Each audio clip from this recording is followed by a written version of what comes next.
Good morning everyone, my name is Cyprienne and today I'm going to be teaching you how to make this beautiful textured dishcloth.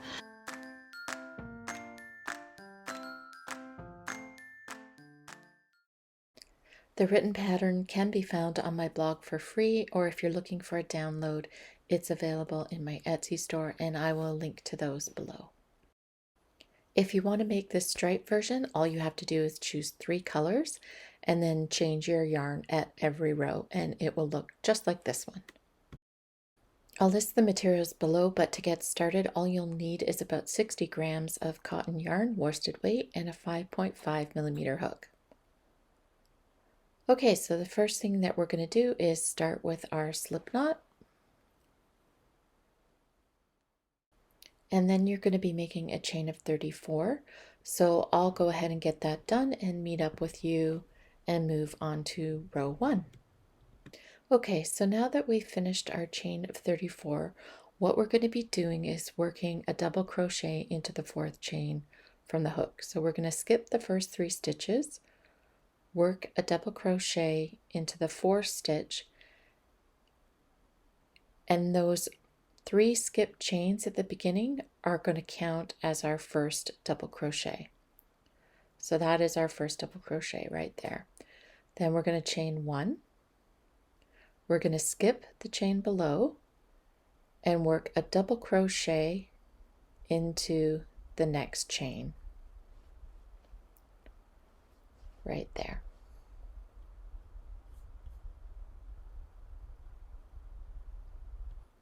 And then we're going to chain 1. We're going to skip the chain below and work a double crochet into the chain beside the chain we just skipped. We're going to chain 1 again, skip the chain below. Sometimes if you have a hard time seeing them, just push your crochet hook through to make sure that you are working in the correct chain. And then we'll be working a double crochet into the chain beside the one we just skipped. Chain 1 again, skip the next chain, and work another double crochet. So you're going to repeat this pattern all the way to the end of the chain, and then I'll meet up with you when I reach the end, and we'll finish off the row by working a double crochet into the very last chain.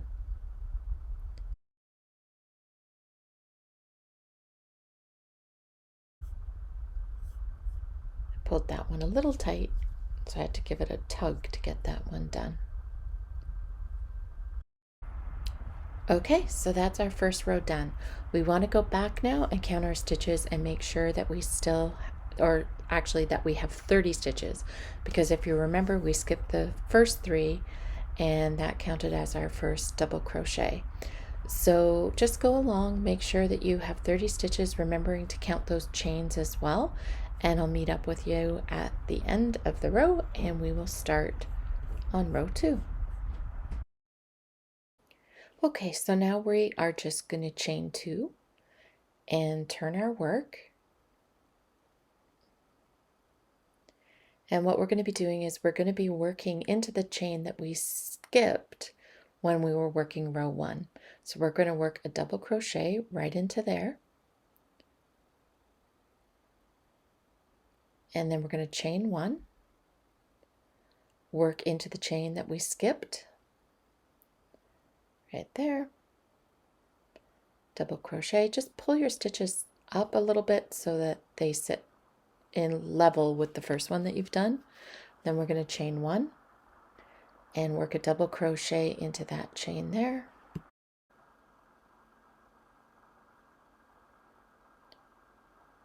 Followed by another chain and working down into the starting chain again, another double crochet.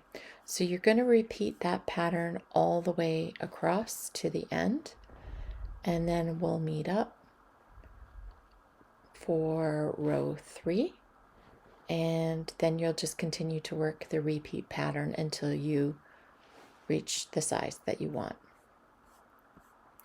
So at the end of the row here, we're at the second last stitch, and we're just going to work a half double crochet into that last stitch. Sometimes it can be a bit tricky. If you can't get into the stitch, work into the space, and that works fine.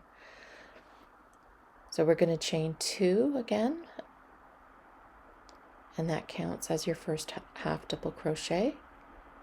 And then what we're going to be doing now is working into the double crochet that we skipped in row 1 while we were doing row 2. So you're going to work a double crochet into there and chain 1, skip over the double crochet from the row below, and then work into that double crochet from row 1. Okay, so you're going to continue to work this pattern all the way across to the end, remembering to finish the row with a half double crochet in your last stitch. So just continue this way all the way along, and then I will meet up with you at the very end and show you how to close these holes in the final row. Just wanted to give you a quick peek of what mine's looking like about halfway through. Okay, so we are on our final row now. We are just going to end that with a single crochet. And what we're going to be doing is working a double crochet into the double crochet below.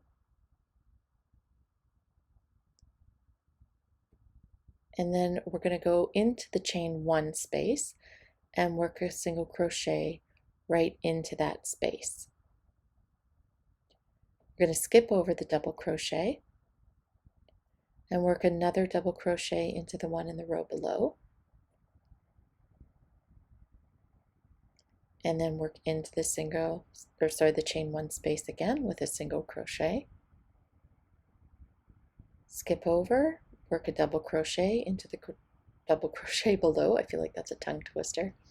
Single crochet into the chain 1 space again. So see how that's starting to close the holes there and giving it a nice finished edge. So you're just going to work that all the way to the end, fasten off, and weave in your tails.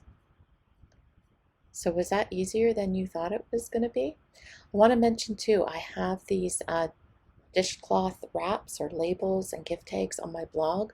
They're free in the VIP library. I am going to put a link to those below if you're interested. I add new ones every month. Well, I have been through the last year, so there's actually seasonal ones for every month of the year, and planners as well. So there's over 75 printables, and it includes some pattern downloads as well. Anyways, I want to thank you again for watching all the way to the end and making me part of your day. Until next time, bye-bye.